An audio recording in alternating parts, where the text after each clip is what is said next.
You're listening to the Contemplative Light podcast with your host, Clint Sabom.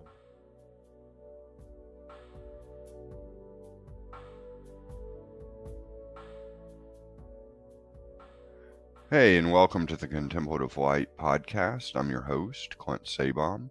Contemplative Light is a community of interfaith spiritual writers and teachers rooted in the Christian contemplative tradition, providing resources for the healing of persons. Contemplative light, silence, practice, healing. And we have a free mini course on the Christian mystics available. I'll put the link below this podcast, and you can just click there and begin our free mini course.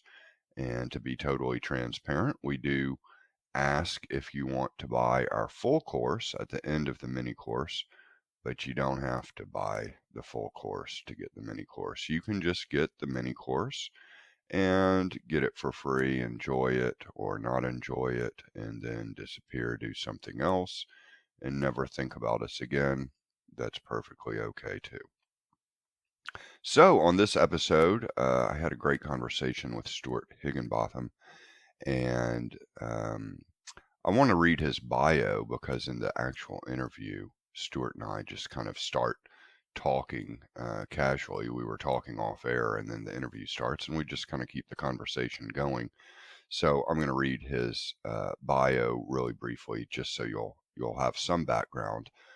Father Stuart serves as rector of the almost 1,000 member parish, and that's Grace Episcopal Church in Gainesville, Georgia. Father Stuart serves as rector of the almost 1,000 member parish, working with the vestry committees and staff colleagues in prayer, discernment, worship, and community life. He began his cure on January 6, 2014, the Feast of the Epiphany. He loves to draw on the insights of the entire team, wondering together what God is inviting us to explore in the community. Within the broader ministry team, Father Stuart has a keen interest in spiritual formation and prayer, membership, and newcomers in the worship and liturgical life of the community. He grounds his ministry at Grace in the Christian contemplative tradition, working and studying as part of the New Contemplatives Exchange, a global network of young contemplative scholars and practitioners convened by Thomas Keating, Richard Rohr, Tilden Edwards, and Lawrence Friedman. Father Stuart's doctoral thesis, The Practice of Christian Mindfulness as an Imaginative Challenge in Parish Ministry, describes Grace's work over the past few years to reorient its practice of discipleship and ministry away from the program maintenance model toward a practice of spiritual imagination, discernment, transfigured awareness, and desire. He is particularly drawn to exploring the ways the Christian contemplative tradition can shape, nurture, and challenge the institutional church. So you can find out more about them at gracechurchgainesville.org. That's the website of his parish. But in the meantime, I'll just get straight to the talk. Hey, Stuart. So welcome. Thanks for being on the podcast with me. Thank you for letting me do it. Thank you for getting me out of a business meeting. That's always a wonderful thing. Did they buy this excuse? I know they did. We actually just had new benches delivered for the plaza out front. And so part of the team is out there bolting those into the concrete. Another part of the team is walking around with an engineer looking at new signage to put around the campus. This is one of those churches where there are so many different doors and it's been added onto that no one exactly knows how to get into the building. Oh, wow. So So it's 1,000-member congregation. It's big one. it is. It is. There's 1,000 folks in the parish, and we also have a preschool with probably 90 to 100 families.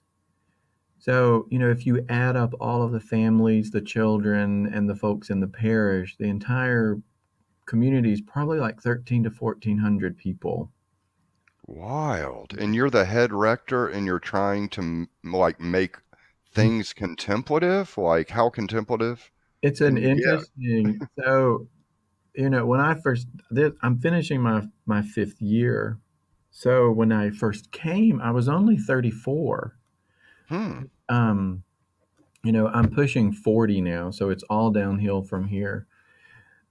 But so whenever I came, it was always part of the conversation in the entire search, which for this parish lasted about a year. My part was 8 to 9 months of conversations. Wow. And so from the outset, it was part of our conversations was really kind of in a nutshell, looking at the tension when you see so many news clips and stories about the decline of the institutional church, the traditional model, to put it that way, and decreased attendance, uh, decreased participation, all of those pieces and what really shocked me about this group and warmed my heart was they really wanted to explore, is there another way to approach this? And Grace, I believe, is the second oldest parish in the diocese of Atlanta. So it's a very established parish. It's 191, 192 years old. Wow. And so it was always part of our conversations. They had read things that I had written with my work at Shalane, and I was doing my Doctor of Ministry at Sewanee. And I had already decided that my doctoral thesis was going to focus on this question of how can we approach traditional parish ministry, congregational development in a different way, given the pressures that we face. Yeah, and you even managed to get the hot buzzword mindfulness in your dissertation title, didn't you? I did. Yeah, I did.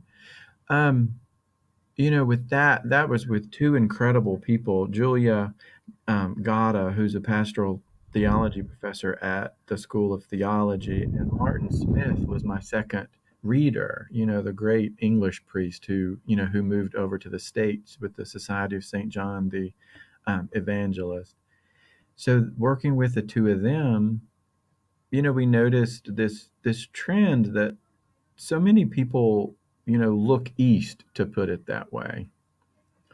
You know, Mindfulness has become such a buzzword in so many senses. And, how do we actually re-ground ourselves in a deeper awareness of our own Christian understanding of mindfulness, or, as the church fathers would put it, what our awareness is and our heartfulness is. And can you do this? Can you do this in an institutional church? Or is it just not possible, and the institutional church has its own gravity, has its own sense of being that's so set around having programs and structures? And people who are drawn to that sort of thing can go on weekend mindfulness or monastery trips, retreat type spaces. So we've really just dug in the entire search, and the search itself was this great reflection time to kind of wonder together: is this possible? Is there a deeper way of being church together than just maintaining these siloed approaches to programs where you have outreach, children, choir, all of which are wonderful things, but they don't have any real awareness of each other. People kind of get plugged into their zone, and that's all that they know. Sure. So what have you come up with in this kind of ongoing open question? So when I first came, which would have been Epiphany, 1st of January of 2014, when I started here, from the outset, every Wednesday night for probably 3 to 4 months, we had a series of what we called listening circles, where 100, 150 people would gather in the parish hall every Wednesday night, and I would give them a series of questions and we looked at every ministry of the parish's life. I guess is what we would call them. Children's choir, outreach, pastoral care, youth, worship.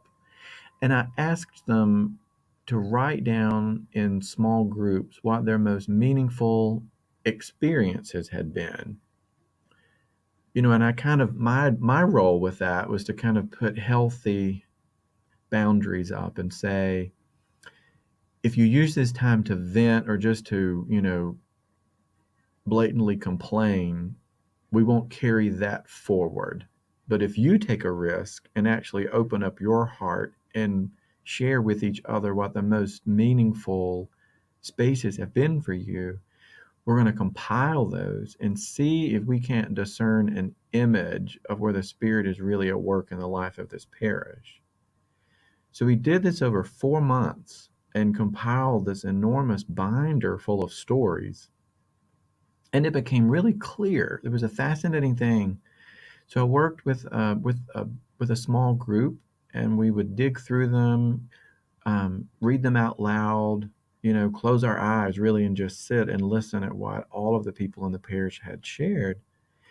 And the life of the parish really was consolidated around 5 what we soon came to call ministry clusters, which are admin, just a basic administration framework. But then there was a formation cluster, a compassion cluster, a participation cluster, and a cluster that was with liturgy and music. But it really became clear that it was around art and beauty. This parish has a particular charism around aesthetics. Okay, yeah, yeah. A So, lot of Episcopal churches do, I think. right, I think so. And so we worked to kind of pull those 5 clusters together and actually took a huge risk to restructure our entire leadership framework. So we have, in our case, our board is called the vestry.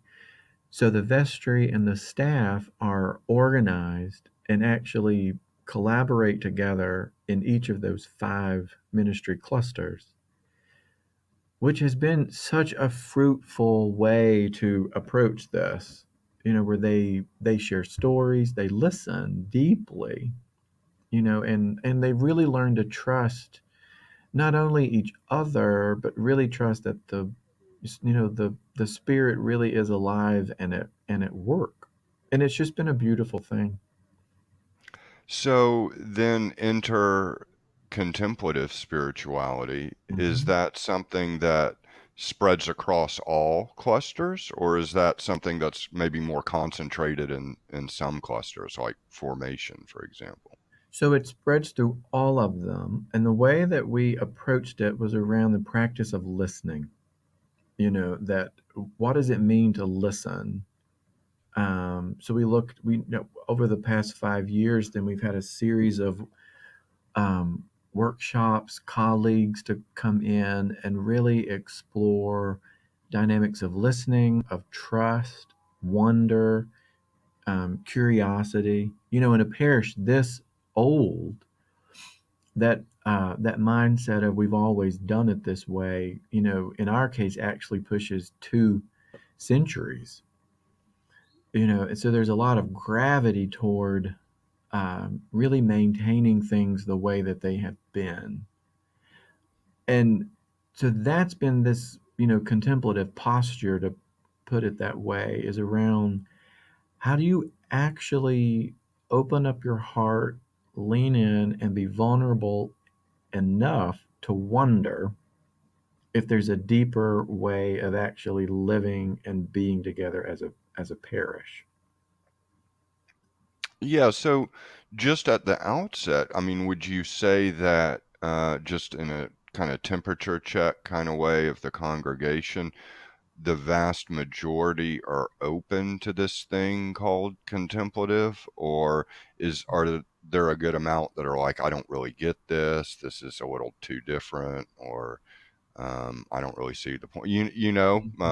Because I mean, it does seem like certain personality types are inherently drawn to it more than others. I think so. I think there are still, a good many who really would not picture themselves at all, sitting each morning with a mantra practice for 25 to 30 minutes. But what we've learned is that, the whole idea around what contemplative practice is actually such a broad sphere, and Yeah. I think this parish as a whole, what really warms my heart is that they really do understand, and they've had 5 years now to really experience how pausing, taking a breath, listening deeply, wondering about another person's story, that those are deeply contemplative elements that translate into any aspect of life. They're particularly powerful when you learn to collaborate together. So there was one particular moment where several of these threads really weaved together, and we all, in a sense, sat in the room, and everyone's eyes got big. So Grace doesn't have a large endowment, but we do have some.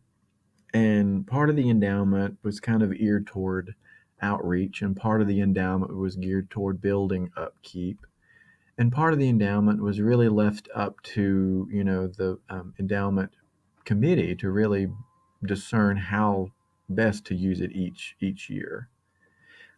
So at that point, it was over the course of like 3.5, pushing 4 years, we actually worked with the outreach group and the building group, and which is called our campus vision and development group. So they actually began meeting together, and they had never done that. So these two committees actually meet together and collaborate and listen to each other's stories, listen to each other's hopes and dreams for how to build up the life of this parish in this particular place. And then they look at the total amount for endowment funds, and they work together to allocate that money between them, where when they go to the endowment committee, they're not competing. They've actually collaborated weeks beforehand, and it all came about by actually practicing deep listening and trust. So in that sense, I think that's one way to really approach contemplative practice in the life of a parish is, to put it one way, your chances of getting the entire finance group to sit in silent meditation for 30 minutes might be kind of slim. Right. But you can foster an ethos in a community around listening and practices in that sense that people really do get. Yeah. And it really builds them up, and it deeply affirms their own vocations. And it just demonstrates to each of them to say, your interest in finance, your interest in building is a gift for this entire parish. This is what God has given you, and you are what God has given this parish. And so how do we deeply affirm that? That's what I'm fascinated about. Yeah. Yeah. So I'm curious about one of the challenges you mentioned to me before the podcast in all of this process, which was the ego of senior pastors. That kind of piqued my curiosity. Yeah. So 5 years into this, I remember the first week that I was here when it all kind of, I would go back and honestly crawl into bed in like a blanket fort. In the sense of I remember my chief of staff, Reba, who's just a phenomenal human being, would bring these stacks of papers, and I would just sit at my desk, and I'd say, What is this? What am I signing?" And she said, "Oh, well, these are, the legal forms that actually make you the CEO of this particular LLC, and this gives you access to the different accounts in the bank. This gives you access to the to all of the investment funds." Oh my God, it was the most overwhelming thing. I had no idea. I bet. Yeah, so I would go home and light a candle and just curl up in a ball. But it became really clear that in any parish system, there's a certain pattern where people look to the senior pastor of whatever sort, to answer questions, to fix things, to solve things. Sure. And I knew in theory that would be true, but there's no way that I could have understood it until I was actually here, living it. And it became really clear that in certain decisions, certain conversations, that there were so many opportunities, to use one image, that I could put my thumb on the scale. Different things that we were looking at doing. It would be really easy for me to put a certain pressure to get a certain result. To Oh, yeah, yeah. You could just run the show. Right. And there's ways to do that blatantly, and there's ways to do that in a much more subtle way. Mm-hmm. And so, thank God my own particular grounding and colleagues to kind of challenge me and say, this is your own particular contemplative practice, as to how to navigate that, you know. Gotcha. Yeah. And so it's being aware of that.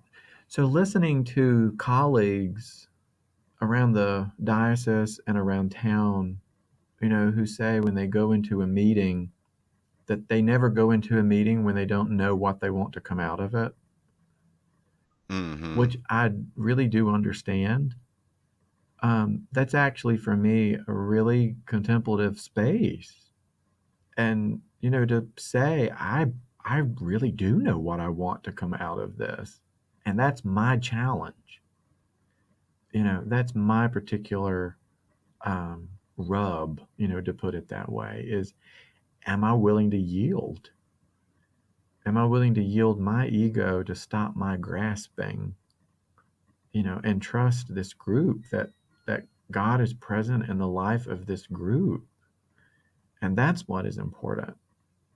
Yeah, so what your colleague said to you, you're saying that's true for you as well. Most of the time, you do usually know what you want to come out of a particular situation. I know what I want to come out of it, you know, and but that's my invitation. That's actually my invitation to my practice, is to say, once I'm aware of what I want, what my ego wants, what do I do with that? Right, right. Like maybe you've got to kind of keep it at bay and kind of let Yeah, the spirit take over at some level. yeah, yeah. And even be able to say, as we've gotten, closer to each other over the past 5 years, to even be able to say out loud, to say, "Oh God, here's what I really want to happen. Now, what do you all want to happen? You know, tell me what you Right. want. What's your heart desiring in this?" So I guess what you're kind of getting at with the ego of senior pastors is, given the role and given the structure of the role, it would be really easy for anybody to just slip into kind of an ego state of going about things all the time. Oh yeah, and different denominations, of course, entrust different degrees of authority in their senior clergy. And that's, Right. you kind of have, all of that is very contextualized. So, to get into some of the contemplative stuff, you kind of hinted at it earlier, and um, I don't want to forget about the Shalem Institute too, because Yeah. I want to hear about your time there, but I also want to hear as well about your new work with Christian meditation in the style of John Main and Lawrence Freeman, and what you've been doing with that, both personally and in the parish. That's been a game changer for me. You know, when we went to Snowmass with the new contemplative exchange last August, I have to say Lawrence Freeman was the person and kind of the work that I had the least amount of experience with. Uh-huh. Yeah. I knew Tilden very well. I mean, of course, we'll get to that, but and Richard Rohr, and also, of course, Father Thomas. But I didn't know a lot about Lawrence. It seems like that's kind of common, though. It seems like Very, for very. some reason that the Christian meditation is not quite hasn't gotten quite as much traction in the spiritual press or whatnot as those other things have for some reason. So here's what I think is really the root of that. I think the root of that, like talking with folks, is that it made a difference that Keating, Basil Pennington, and Father William Menninger were all in the States. So when they were Mm-hmm. developing centering prayer, contemplative outreach came out of that. That was a very U.S. grounded space, to put it that way. John Main was in Canada, so he was in more of a Montreal English Benedictine. He was in a more international space, and I think that flavored it. I really do. Right. Because the WCCM group, the World Community for Christian Meditation, has 2,000 groups. Yeah, and a lot of the people I meet online that are into that are all not in America, Right. as you're hinting at. They're in other countries, a lot in Europe. Yeah, and so Lawrence was the one I knew least about, and so prior to the new Contemplatives Exchange, the John Main Seminar, which is their annual meeting, actually met in Houston for those 4 days, and so I took the chance to actually go to that, and it was incredible, to be there, and so I'm so glad that I did that because I had a chance to kind of ground myself in a practice prior to going into those deep conversations at Snowmass. Mm-hmm. And there was something about a mantra practice that really resonated with me. Um, I think I had struggled with centering prayer. I kind of pulled everything I could out of my toolbox for years and years and years. And being with Lawrence in Snowmass and having a chance to not only talk to him but also to the folks who were there through the WCCM group from um, from Australia, Brazil, the Netherlands, the Czech Republic. It just really meant the world to me to really dig into this space. And so whenever I came back, I was absolutely hooked and had kind of dabbled in it for years, but it really Mm-hmm. became, the grounding point of my day. You know, Okay. So Okay. So that's your daily that's practice. my The that's my daily practice. 20 minutes twice a day, Maranatha, silently. So I do the morning for sure. We have an almost 12-year-old daughter, so she gets my evenings. So, I'm usually able, depending on when she actually stops reading and decides to go to bed, which is always a Mm-hmm. question. But having my morning time at least, and then other times, throughout the day, I keep a blanket, in a chair in my office space here. And it's just become absolutely key for me, to start my day that way. Yeah. And it's such a fascinating practice, and Well, one of the things that always kind of got me about the practice and maybe stopped me from talking about it is that, I saw that John Main said that everything you need to know about how to meditate could be like written on the back of a postage stamp. Yes, I know. So it's such a simple meditation. You describe it in like, three sentences, and then like, but yet they have this whole community around it. So that always kind of threw me. I'd be curious even about the conference. I mean, if it's just a simple practice that you just say on the back of a postage I stamp, what else is know. there to talk Oh, about? I know, right? And so it's just a fascinating. So the conference in Houston was actually there at the University of St. Thomas, which is where Rothko Chapel is. Oh yeah, yeah. Yeah. I'm from Houston Are you? actually Oh yeah. originally. Yeah, yeah. So I've been You both know of that those space places. then. Yeah. With that Yeah. chapel, talk about just an incredibly powerful space.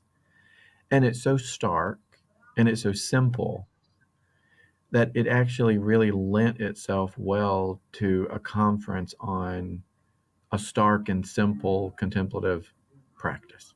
I mean, just the juxtaposition of those two, was a really meaningful space. Yeah, I could see it. They're both minimalistic. Yeah, yeah. And so, our time throughout the day, we would have, 3 or 4 gathering times of shared meditation space. And then Bernard McGinn was there, and he did the kind of keynote talks, which really looked at a history of contemplative practice in the life of the church as a whole. And of course, the mantra practice finds its root in John Cashin's work.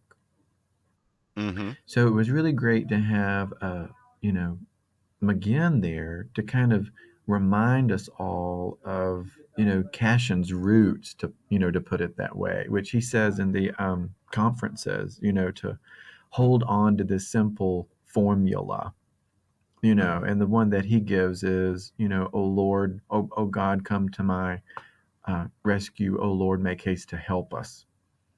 And it is so simple. And that to me is actually the challenge of it, is that I can't even distract myself with the practice. Like the practice itself demands that I center, that I release and focus my attention. So I was telling Tom Bushelak, the way I've really, I guess, learned in the past year about this is there's this law in physics that a gas will expand to fit all available space. Uh-huh. And my ego, as I tell folks here, will do exactly the same thing given the. Yeah. And so a mantra actually helps me focus my attention and reduce the amount of space that my ego takes up. And it frees up space in the room for the spirit to actually blow and move. Yeah, that's a very nice way of putting it. I like that And image. so that's really helped me kind of see like what a mantra actually does is help me. My colleague here on staff, Cynthia Park, says to find my right size. She has this great phrase where she says, part of our spiritual practice is to find our right size. Yeah, it's like the equanimity seems to be a principle I keep coming back Yeah. to, not to go over, not to go under, Yeah. not to be better than, not to be less than, to just kind of, yeah, equanimity is the word that sticks out. Yeah. But yeah, staying right size. I'll hear in 12 steps, staying life size, Yeah. Yeah. Yeah. Yeah. That's it. This sense of, and there's this fascinating thing that how the mantra actually works is very uh, subtle. It's very subtle, but I'll find myself here with all that lands on my desk. I'll find myself suddenly saying my mantra in my mind, and I have no idea when I started it. Things like that. Like, Yeah, the mantra says the itself mantra kind of says thing. itself, and then you become aware that the mantra is saying itself, and then, what does that mean? Like, that's just a fascinating, thread to start pulling. Right, right. Yeah, it certainly is. It certainly is. But it seems to correlate in a lot of mystical traditions where, Yeah. there is no looker, there's just the looking. Mhm. There's just the watching. There's no watcher, There's no there's just the watching. watching. Yeah. It's just Yeah, the it's like there's oh, I wanted to ask though, do you want to run through like the basic practice for like people that are listening that may not exactly be clear Yeah, what it is? sure. So, I mean, for what it's worth to come from me, of course, I would tell them dig into John Main and Lawrence Freeman, dig into their work. And also, there's an incredible colleague in um, Australia. Her name's Sarah Bachelard, who's phenomenal, who actually helped. She's an Anglican priest there. So I've Mm-hmm. learned a lot from her, conversations with her. So, as John Main would say, you sit, you find a place to sit. It often helps to sit in the same place. Sit in a chair, sit cross-legged on the floor. Um, but you close your eyes or fix them lightly in front of you. And then you have a mantra, and all that is a prayer formula, as Cashin would say. It's something to focus your thoughts, to focus your attention. And John Main would give people or advise them to use Maranatha, which is those four equal phrases, Maranatha, which is Aramaic for "Come, Lord," or the Lord comes. Mm-hmm. And then you just sit and slowly say this internally, and you can tie it to your breath. That for me is a very powerful, link, is to link it with my breath. And then you do that, and it probably in 7.2 seconds, you're going to have a thought if you make it that long. And you just bring your attention back to your mantra and you start over. So you link it to your breath. I So like do you to say do one syllable per like? I mean, that. Mhm.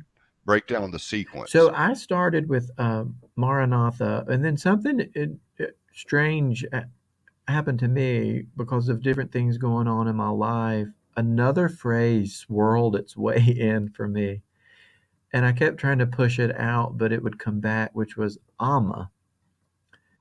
Mm-hmm. So the mantra that I use is actually Amma.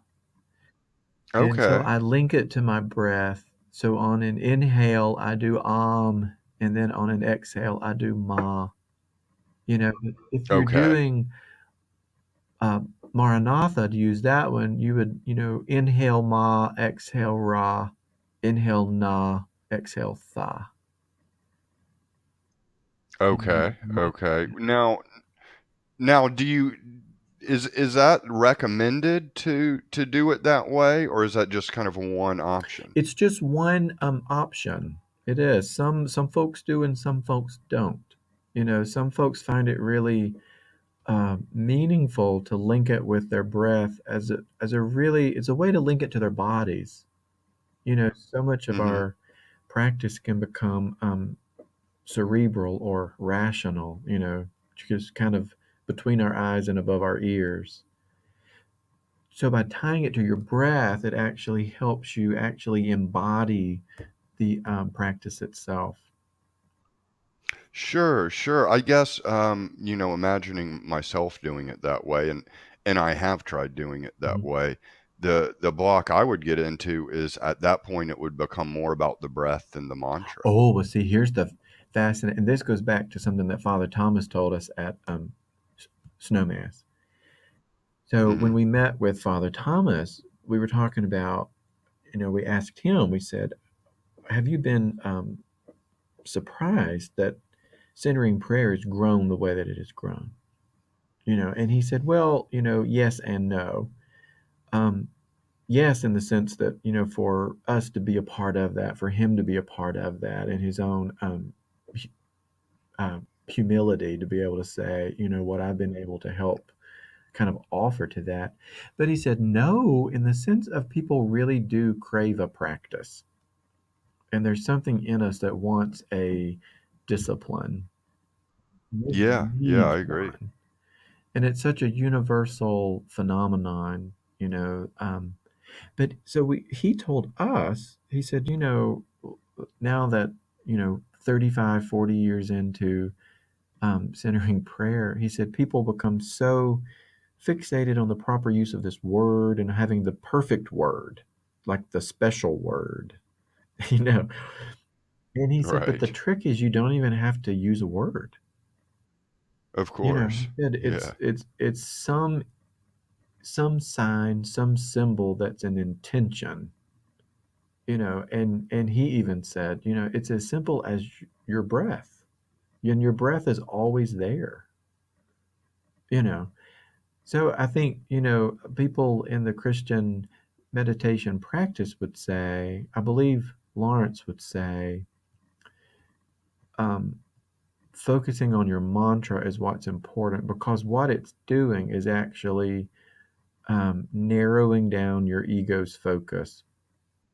Right, it's Yeah. anchoring it. In a sense, it kinda takes the pressure off, I Yeah. feel like, because I feel like when I'm focusing on my breath, sure, I can be mindful of my breath, but I feel like I could also be going into 1,000 different places while I'm doing Right. that, and something about a mantra really just forces a narrow focus that frees up everything else. Absolutely. I mean, for me, one of the brilliant things about John Main is when he says about that thinking is what our brains do. It's what they're designed to do, and we're going to think. So why not actually use a thought, to put it that way, as a mantra to actually restrict our thoughts or focus our thoughts? So, for me, that kind of helped me relax a bit to say, we're not going to be able to not think. Right. I saw that written about the Jesus prayer as well. It's kind of like just a substitution, Yeah. substitute one central thought for all thoughts, Yeah. So, yeah, thinking itself concentrates around one singular iteration. Yeah, which of course they have a common root. The Christian meditation practice and the Orthodox Jesus prayer both have their roots in John Cassian.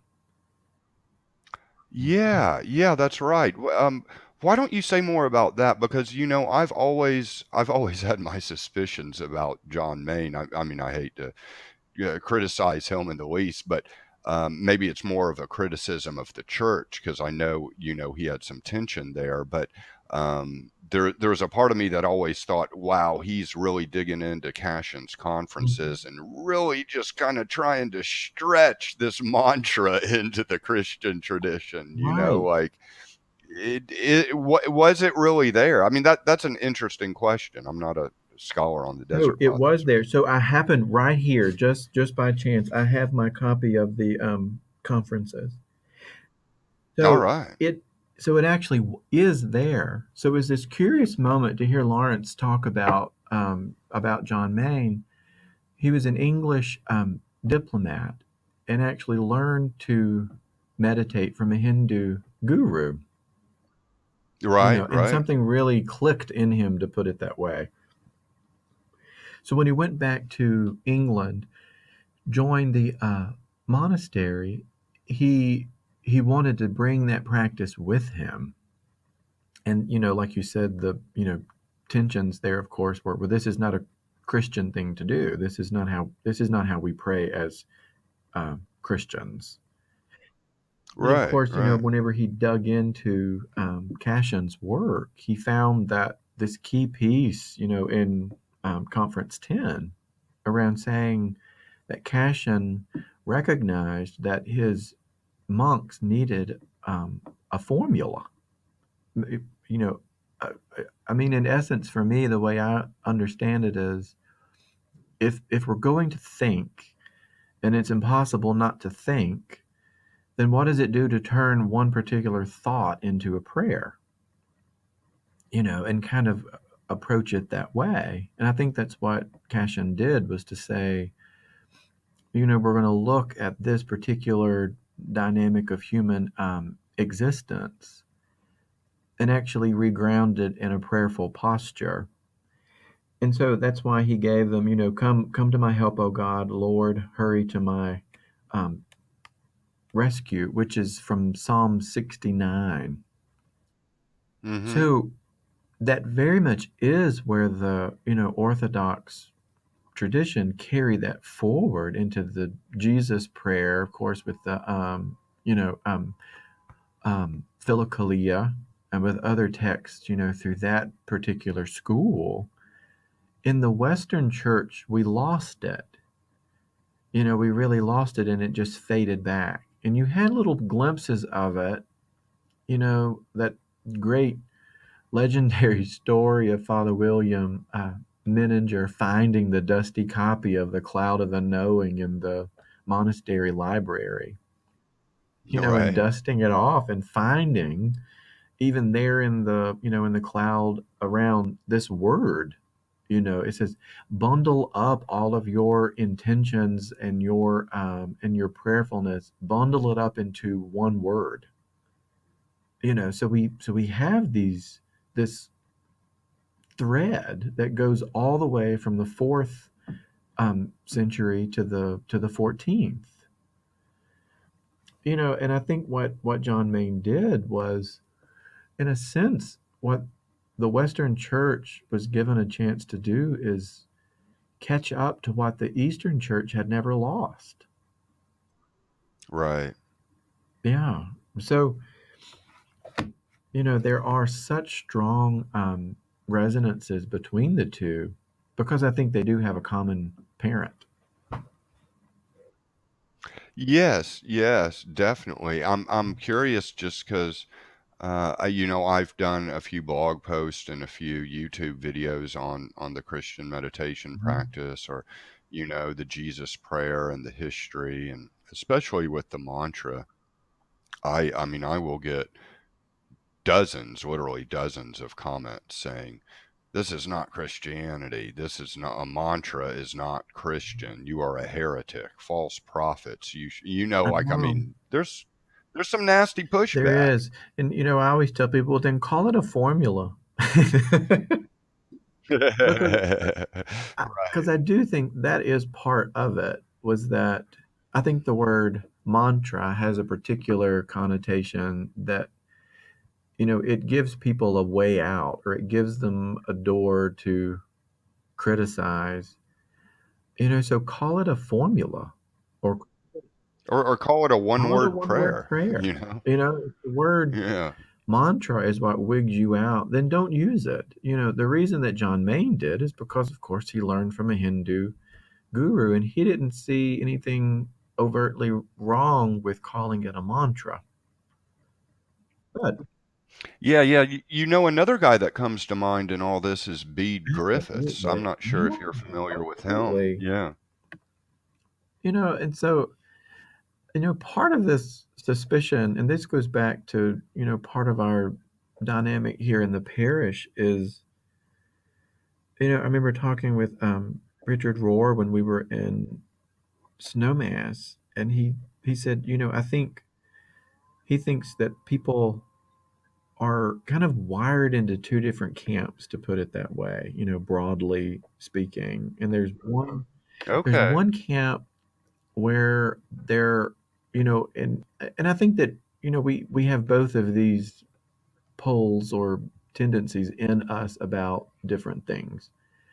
So one pole, or one camp, would be around certainty, needing clarity, a heightened suspicion of mystery, of ambiguity, all of that particular ilk. Then he says that Right. there's another kind of orientation toward curiosity. And I Hmm. think that's very true. I mean, I see that in the parish's life e- every day. There's Well, I would think the tension about bringing contemplative spirituality into a parish would be exactly Mhm. that tension, the tension between curiosity and maybe mystery versus certainty. Absolutely. So I've even, I've over the past 5 years tried to really even experiment with sermons. You know, there was a few weeks back I did a sermon and actually used images from John Main and Lawrence around harmony and resonance. And at the end of my sermon, they've gotten used to me doing strange things by now. I'll bring a bell Good, in from good. time to time. I've tied a print of Van Gogh's Old Man with a guitar to the pulpit, like last year. So, but I had Nice. them stand up.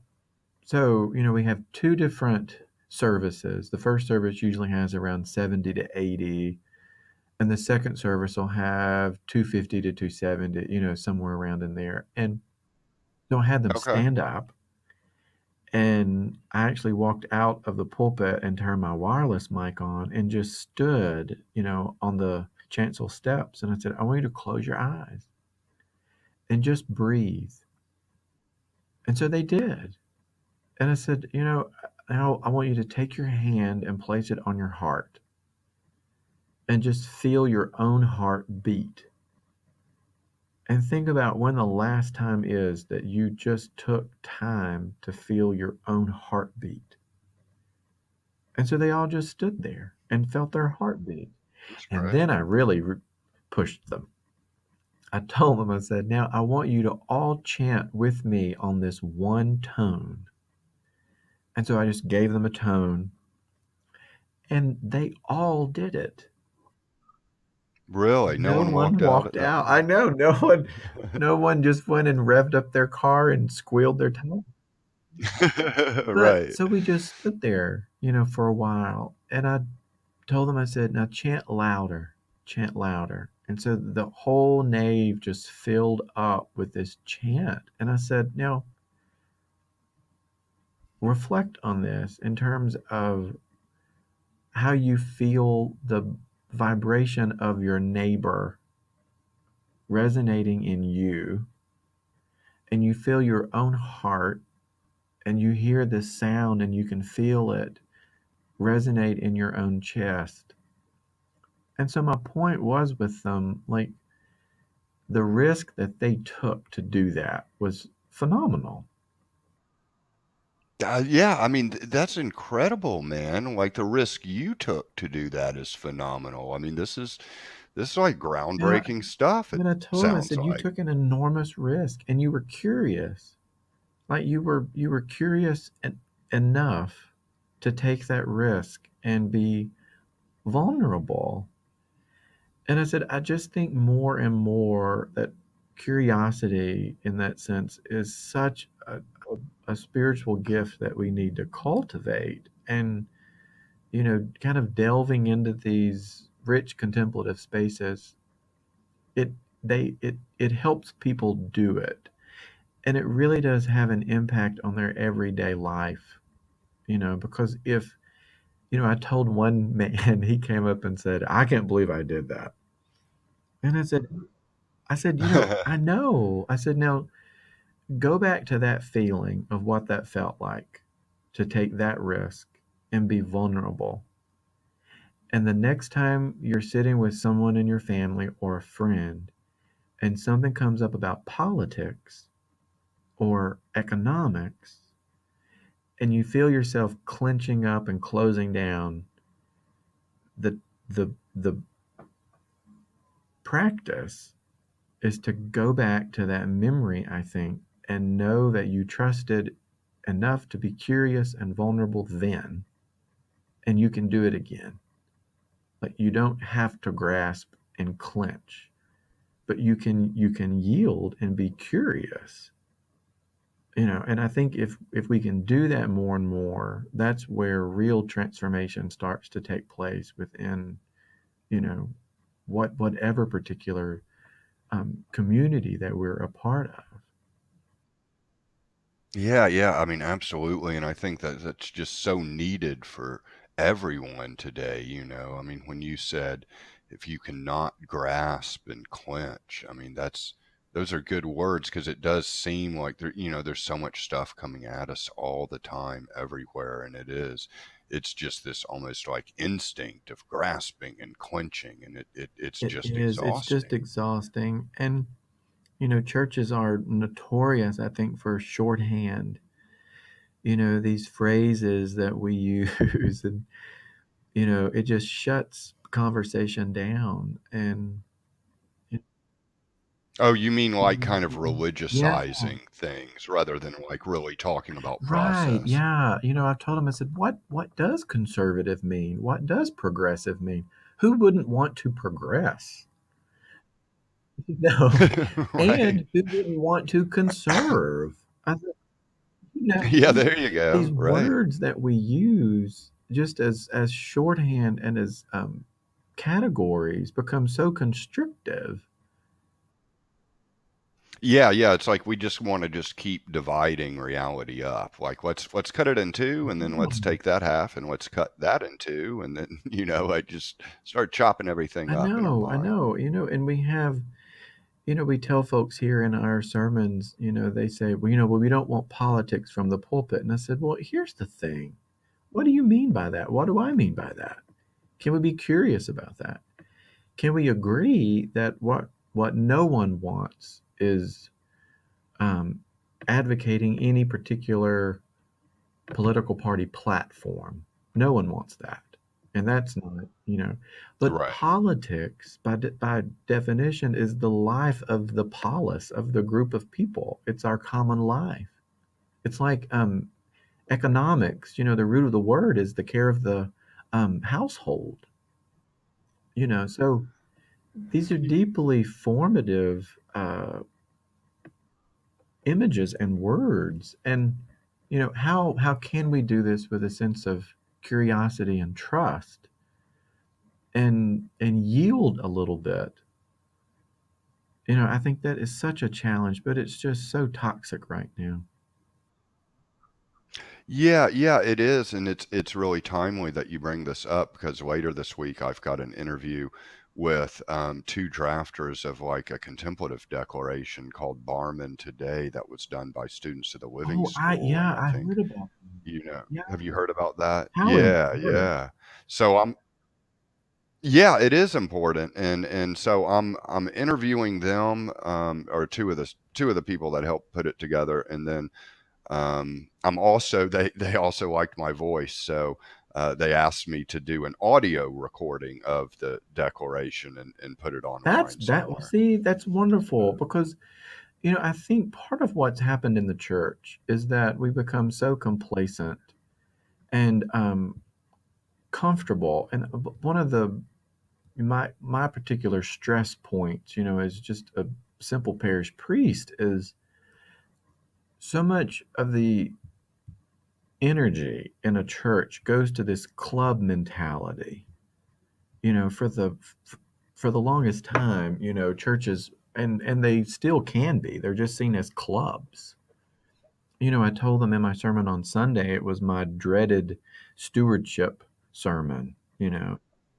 I know, and Oh I told them, I yeah, said, well, here's the rub. If we're just going to be honest about it, is that churches are seen as clubs, and our um, offerings and pledges are seen as dues that we pay to our club in order to get certain services. And when we don't get the services that we want the way we want them, that causes us stress. We don't know what to do with it because the only image we have for the church is a club. So we think, well, right, I'm not right. going to be a part of that club anymore. I'm going to go down here and be part of this club. I said, but this isn't, Hmm. I said, the Christian community is not about a quid pro quo system. It's not about you get out a service based on the amount of dues that you put in. I said, this isn't what spiritual community looks like. It's not what, Benedict had in mind, when he really dug into what does it mean to risk and actually live together as human beings. So I don't know, this good friend of mine, Justin Lanier, who's a priest in Vermont, who was at Snowmass, is doing this incredible, and I told him I'm completely going to steal this from him. He's working with his parish to move entirely away from seeing the church in terms of membership to seeing the church in terms of practitioners, which is just Oh, I like beautiful. that. It's just beautiful, and it's Yeah. so true. That we have this membership mentality, which just lends itself to this fixation on certainty. And it also almost carries with it a connotation of judgment. You almost feel like, wow, am I not going to be accepted as a member? Right as you say member, I could see, well, if you have members, you have, Right. you know what Yeah. I'm getting Right. at. The kind of group, the Tribalism. tribalism that can And happen, I that's guess. that's the Yeah. word. It's the sense of, well, if you're a member of this, I mean, you either are or you're not. Yeah. But if Right. you have a sense of seeing Christian community in terms of practitioners, I think what this does is it gives you some flexibility to look at concentric circles. To say there's going to be different times in our life when perhaps someone orbits at a wider circle, but they're still a practitioner. Like they're still, and then it shifts the clergy engagement, different assumptions that we have about what's going on in their lives. Where maybe we don't say, well, I haven't seen you at the club in the past 3 weeks. I hope that it's all okay. Yeah, and we Right. can be, Right. I Hope we know, didn't or, offend you. we didn't sing a hymn that, we sang a hymn that you just hated, or, or here, of course, we used incense and you hate incense. So you just don't come to church anymore, you know. Yeah. Well, I mean, it sounds like you're just doing something so wonderful, and I mean, I'm very, very impressed with, the way you're just kind of stepping out and risking and, integrating contemplative spirituality into church life. It's just great, and really enjoyed having you on the Well, thank you podcast. for the chance to do it. They could run me out at any minute. Yeah, but it's an extraordinary space, and it's a very good season. That's what it feels like. And, to have the chance to be here now, I'm just extraordinarily grateful for it. And for the willingness of this particular parish to really delve into these deeper aspects of what it means to be a member of a Christian community. You know, I think it's good. Yeah, yeah. Well, I mean, many blessings to you for your continued work, and hopefully you can come back and stay in touch as That would be things good. Yeah, progress. we'll do like a check-in and see how things are going down the road. Yeah, yeah, yeah. I'd love that. Yeah. Thanks for being here, and if you could just stay on Yeah, after I stop the recording as well. But yeah, it's really just been a pleasure, thank you. It's nice to Stuart. talk to you too. Thank you.